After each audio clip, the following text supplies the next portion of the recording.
जय हिंद दोस्तों, नमस्कार। स्वागत है आप सभी का पांडे ब्लॉग्स में।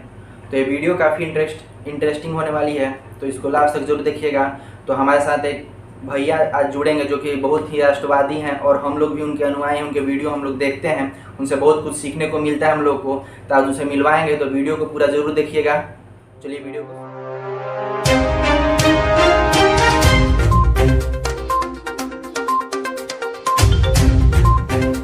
फाइनली वो भैया यही है जिनसे हम मिलवाना चाहते हैं। तो आप लोग चेहरा देख के तो पहचान ही गए हैं कौन है।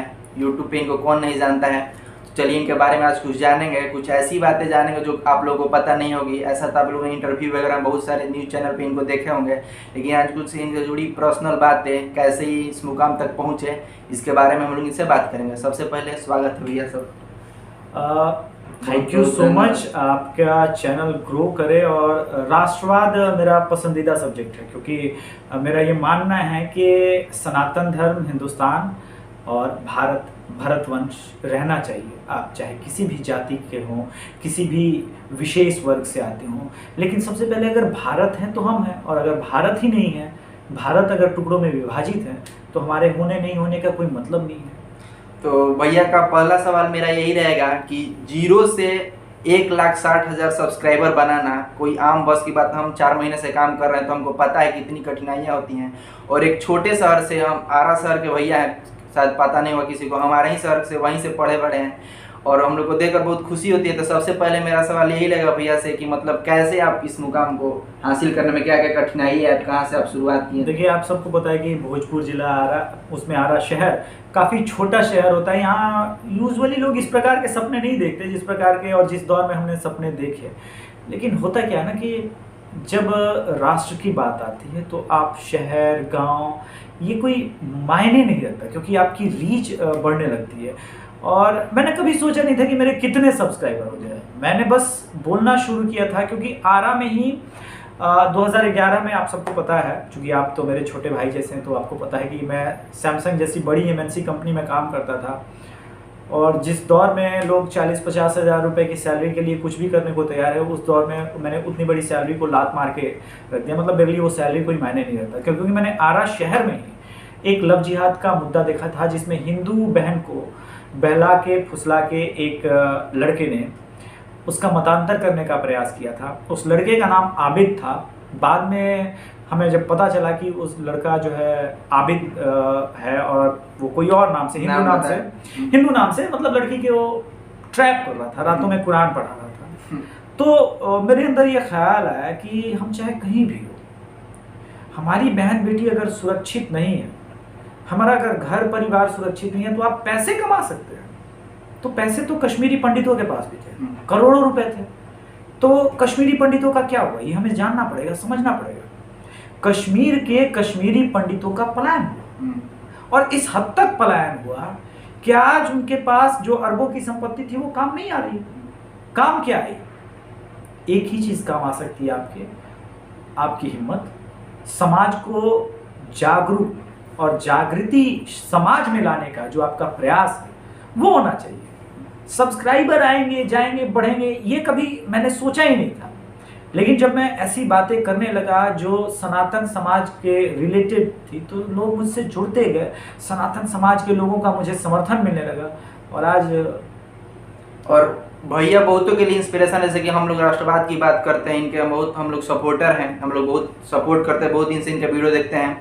तो जितने भी नौजवान भाई देख रहे हैं, सभी हिंदू भाइयों को शेयर जरूर कीजिएगा आप लोग, चाहे ज़्यादा से ज़्यादा वीडियो पहुँचे, भैया की और लोग आवाज़ बने, जो नहीं जानते हैं वो जाने, बहुत अच्छा काम कर रहे हैं।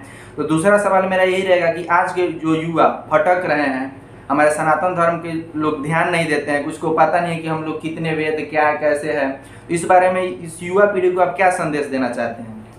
देखिए, वेद, रामायण, रामचरितमानस तो बात की बात है। सबसे पहले आप अपने पूर्वजों का सम्मान करना सीखिए। जब पूर्वजों का सम्मान करेंगे, तो सबसे पहले आपके घर में आपके माता पिता हैं, आपके दादाजी हैं। और जो बच्चे अपने दादा के कंधों पे खेले हैं, उन्हें पता है कि इस देश में महाराणा प्रताप, छत्रपति शिवाजी महाराज ने, प्रभु श्री राम का इस देश से, इस मिट्टी से क्या लेना देना है, प्रभु श्री कृष्ण का। जैसे मैं, कई यदुवंशी मेरे भाई हैं जिनसे मैं मिलता हूँ, फर्क नहीं पड़ता आप राजद के समर्थक हो जाए, आप किसी पार्टी विशेष के समर्थक, हिंदुवादी खत्म नहीं होना चाहिए। नहीं, मेरे ये कहने का मतलब आप किसी भी पार्टी के समर्थक हो, उस बात से मेरा कोई लेना देना नहीं है, लेकिन आप अपनी बहन को, आप अपनी पड़ोस में रहने वाली बहन को, जिसने आपके कलाई पे राखी बांधी, क्या आप ये पसंद करेंगे कि उसका मतांतर हो जाए, या कोई एक ऐसा जानबूझ करके एक मुसलमान लड़का हिंदू नाम रख करके आपकी बहन को चीट करे और उसके अस्मिता के साथ खेले? क्या ये आपको बर्दाश्त है? और अगर नहीं बर्दाश्त है तो आप स्वयं उस रास्ते पे चल पड़ेंगे कि आपको अपने समाज के, अपनी सोसाइटी की जिम्मेदारी तो उठा। देखिए, आप सिर्फ समाज से ले नहीं सकते, बदले में समाज को देना भी पड़ेगा, आपको कुछ बलिदान देना पड़ेगा। लोग मुझसे कहते हैं कि भैया ये कैसे संभव है कि आपने 2011 में 50,000 रुपए की सैलरी वाली जॉब को लात मार के रख दिया, आपके लिए कोई मैटर नहीं करता था? क्योंकि वो जो लड़की थी मेरे बहुत खास दोस्त की बहन थी। तो जब मैं ये भी बात करूँ कि हर चीज पैसा नहीं होता, पैसों से बढ़कर राष्ट्र होता है, अपना धर्म होता है, तो भैया ने उस पर अपना फोकस किया। और देखिए, मेरा हमेशा मानना है कि आप पहले अपनी प्रायोरिटी में ये देखिए, जैसे आप ब्लॉगिंग कर रहे हैं, तो आप जब ब्लॉगिंग कर रहे हैं तो आप पूरे भारत को देखेंगे। तो जब आप भारत को देखेंगे, जैसे हम सब बिहारी हैं, तो जब आप गए होंगे, मान लीजिए चेन्नई जाते हैं, बेंगलोर जाते हैं, तो आप देखते हैं ना वो कितना जगह एक्सप्लोर्ड हुआ है। क्या आपके मन में वो चाहत नहीं होती कि बिहार में भी उतना विकास हो? यही तो समाज, अगर ये मन में आपके ये बात है कि बिहार का विकास हो, हिंदुओं का विकास हो, हर एक भाई बंधु का विकास हो, तो ये भी समाज को कुछ देना है, क्योंकि फिर आप एक जागरूक वोटर बनेंगे। मैं ये नहीं कहता कि आप नीतीश कुमार को वोट मत दीजिए, लालू प्रसाद, तेजस्वी यादव, किसी को भी आप वोट कर सकते हैं, ये तो आपका पर्सनल राइट है, लेकिन आपका पर्सनल चॉइस अलग है और सामाजिक चॉइस अलग है। अगर आप एक राष्ट्रवादी हैं तो आप अपने सामने गौ माता को अपमानित होते हुए नहीं देख सकते। यही बात हम करना चाहते हैं कि कुछ लोग होते हैं, जैसे कि मुसलमान लोग चलते हैं तो अपना कुछ भी गिरा हुआ उनका फोटो है, कुछ भी होता है उठा लेते हैं, लेकिन कुछ हम लोग देखते हैं, हम लोग हमारे ही समाज के लोग की, जैसे कि कुछ उन लोगों को थोड़ा फील होता है कि नहीं हम कुछ ऐसा तो नहीं करें जैसे कि लोगों को ऐसा लगे कि अब मैं इस आपका पिछला वाला जो सवाल था कि गीता वेद, आप अपने पूर्वजों से पूछिए, मैं कहूँगा पिताजी से पूछिए, दादाजी से, आपके घर में रामचरितमानस होती थी? अगर आज रामचरितमानस नहीं है तो वो किसकी गलती है? और अगर आपने रामचरितमानस का अध्ययन नहीं किया है तो आप कैसे हिंदू? ये सवाल अपने आप से पूछिए। देखिए, रील, टिकटॉक या फिर जो भी आज के जनरेशन को जो यूज करते हैं, ये आपको और आपकी संस्कृति को कहाँ लेके जा रहा है? क्या आप वाकई, आप जिसकी भी वीडियो देखते हो, क्या आप चाहेंगे कि आपके घर में भी कोई वैसा ही वीडियो बनाने वाला हो? आप स्वयं शायद नहीं चाहेंगे, तो फिर आप समाज में ऐसी चीज़ों को बढ़ावा क्यों दे रहे हैं? मैं हमेशा से भोजपुरी गानों का विरोधी रहा हूँ, जबकि मैं आरा जिला से हूँ, और सच कहीं तो हमारा भोजपुरी बहुत बढ़िया बा, हम सबनी के बहुत बढ़िया लगेगा भोजपुरी, लेकिन कुछ लोग, लेकिन भोजपुरी के अंदर जो अश्लीलता है, अगर आप इसका विरोध नहीं करते तो मुझे लगता है कि आप अपनी भाषा के साथ भी जो है खिलवाड़ अन्याय कर रहे हैं। जिस भाषा को हम बोलते हैं अपने घर के अंदर, उस भाषा में जिस प्रकार की अपवित्रता जो आई है, इसको बाहर निकालने की जरूरत है। मैं तो कहूँगा कि आप जब ब्लॉगिंग कर रहे हैं तो आगे जा करके जब एक बड़े यूट्यूबर बने, मेरा विश्वास है कि आप जरूर बनेंगे। आपका आशीर्वाद रहा तो हम लोग जरूर कुछ ना कुछ जरूर करेंगे, बस आप लोग का सपोर्ट बना रहा है। ये तो देखिए कमाल की बात है कि देखिए भोजपुर जिला में, आरा जिला में यूथ जो है इंस्पायर हो रहा है खुद से, और ये सेल्फ इंस्पायर्ड लोग हैं। इसलिए सेल्फ इंस्पायर्ड है क्योंकि इनको किसी ने गाइड नहीं किया कि हमें ये करना है, लेकिन उन्हें पता है कि एक ये सेगमेंट भी है जहां पे हम अच्छा कर सकते हैं, फेमस हो सकते हैं, और सबसे बड़ी बात, अपने कल्चर, अपने हेरिटेज, अपने सनातन संस्कृति को अपने अंदर समाहित करने के बाद भी अगर आप ये सारी चीजें कर सकते हैं, दैट्स अमेजिंग मैन। ये बहुत ज़रूरी चीज़ है। इसलिए मैं तो आरा के हर एक बच्चे का समर्थक हूँ। बहुत पोटेंशियल वाला छोटा सा जगह, मगर वहाँ पे असीम संभावना है। बहुत मुझे लगता है आरा से ज़्यादा टैलेंट मैंने कहीं नहीं देखा है।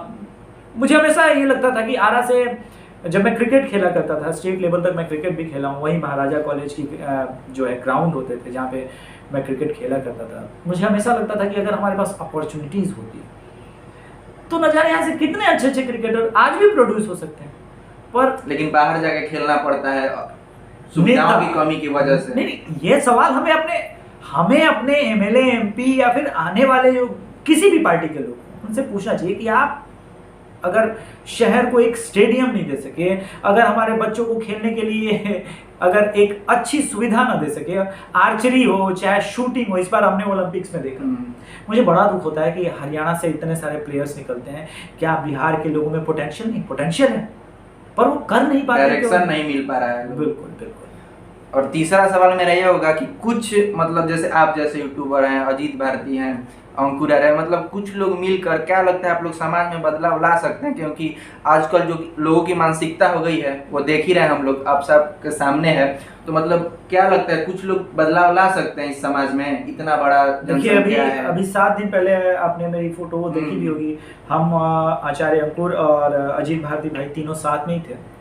और मेरा ऐसा मानना है इस बारे में आप लोग को बात होती होगी कि मतलब नहीं, बिल्कुल। देखिए, हम सनातन धर्म के ही बारे में बात होती है, मुसीबतों के बारे में बात होती है। जैसे मैंने उस लव जिहाद के बारे में बात की, वो लव जिहाद इज रियल। रिसेंटली मेरी काजल सिंघानिया से बात हुई थी, she is doing fantabulous job. मुझे लगता है कि देखिए, जागृत तो लोग हुए हैं, अगर जागृत नहीं होते सनातन धर्म के प्रति तो चाहे कोई भी नेता हो, आजकल आपको दिखता है मंदिर में जाना है, यही ज़्यादा नहीं, आज से 5-7 साल पहले कुछ लोग खुद को नास्तिक बताते थे, मंदिर में नहीं जाते थे, आज वो भी जो है मंदिर में जा रहे हैं, पूजा पाठ कर रहे हैं। राहुल गांधी नाम के एक नेता हैं, वो कहते थे मंदिर में लोग लड़कियां छेड़ने जाते थे। अगर आप सनातन धर्म को मानते हैं, प्यार करते हैं, अपनी अंतरात्मा से पूछिएगा, क्या भगवान की पूजा करने जाते हैं या राहुल गांधी के अनुसार लड़की छेड़ने जाते हैं?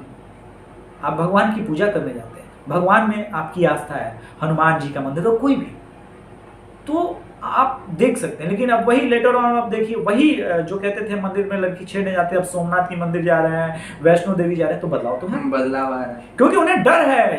देखिए, आपको पिछले जनरेशन से डरने की जरूरत नहीं है, ये जो नेता है ना, आप लोग जैसे युवा से डरते हैं, क्योंकि युवाओं की जो शक्ति होती है ना, वो संगठित होती है। हमने बचपन में पढ़ा है ना वो एक कहानी की, लकड़ी के अलग अलग गट्ठे को तोड़ना बहुत आसान हो जाता है ना, तो आप किसी को जादव बना दीजिए, किसी को पंडित घुमियार कायस्थ कुछ भी बना दीजिए तो इजी हो जाएगा तोड़ना, क्योंकि हम, और यही लोग नेता कर रहे हैं। इंडिपेंडेंस यही हो रहा है, हमें जातियों में बांटने का प्रयास किया, इसीलिए बिहार पीछे। मैंने हमेशा कहा है कि मैं कर्म से ब्राह्मण नहीं हूँ, कि मैं तो अभी जर्नलिज्म कर रहा हूँ, तो मैं कर्म से ब्राह्मण नहीं हूँ, मैं अब वैश्य हूँ। और आप यकीन कीजिए, जिस मनुस्मृति को गाली देते हैं ये लोग, उनमें से किसी एक बंदे ने मनुस्मृति पढ़ा ही नहीं। अगर पढ़ा होता तो उसमें लिखा है, ठीक है, कर्मणे शूद्रो अस्ति, कर्म से कोई शूद्र होता है, कर्मणा ब्राह्मणो अस्ति, कर्म से कोई ब्राह्मण हो सकता है। आपको उदाहरण देता हूं, इसी धरती में विश्वामित्र क्षत्रिय धर्म में जन्मे थे, मगर उनको महर्षि बोला जाता है, महर्षि, उनसे बड़ा कोई ऋषि पैदा नहीं हुआ, तो ब्राह्मण भी थे। ज्ञान बड़ा होता है, यहाँ पे भैया कहने का मतलब कि ज्ञान को सर्वोपरि माना गया है शुरू से ही। एग्जैक्टली। आप, अब मैं ये बोलता हूँ, आप सिंस 19th सेंचुरी के शुरुआत से देख लीजिए, जो कायस्थ समाज के हमारे लोग हैं, देखिए वो हमेशा बड़े सरकारी पोजीशनों पे रहे, क्योंकि उन्होंने विद्या को, विद्या जो है उसको महत्व दिया। वो आप कह सकते हैं कर्म से ब्राह्मण बने। कर्म से इसलिए ब्राह्मण बने क्योंकि उन्होंने विद्या को अपनी प्रायोरिटी में रखा। और अगर आप देखिए, मैं एक बात हमेशा कहता हूं, पढ़ो लेकिन डिग्री के लिए पढ़ो। अगर मैंने सोचो डिग्री के लिए पढ़ाई की होती आज और मैं जॉब के लिए पढ़ा होता तो मेरे अंदर हिम्मत नहीं होती, मैं लाखों आज भी कमा रहा हूं, लेकिन उस दिन हो सकता है ज्यादा भी कमाते। लेकिन ये जो राष्ट्रवाद जो, देखिए मैंने वही कहा ना कि मैंने वही कहा कि अगर आप खुद के लिए, मैं आज भी पढ़ता हूँ, आपको पता है मैं आज भी 4-5 घंटे पढ़ाई करता हूँ, क्योंकि किसी भी सब्जेक्ट पे बोलने के लिए, किसी भी मुद्दे को समझने के लिए, जैसे अभी मैंने मनुस्मृति की बात की, तो मैंने मनुस्मृति कई बार पढ़ी है खुद से, और अलग अलग मनुस्मृति को पढ़ने का प्रयास किया है कि जहाँ पे कुछ मिक्स हुई हैं चीज़ें, जहाँ से हम मानते हैं कि इसमें कुछ लेटर ऑन जो है गलतियाँ अशुद्धियाँ आई हैं, क्योंकि एक अंग्रेज ट्रांसलेटर और ये होता है।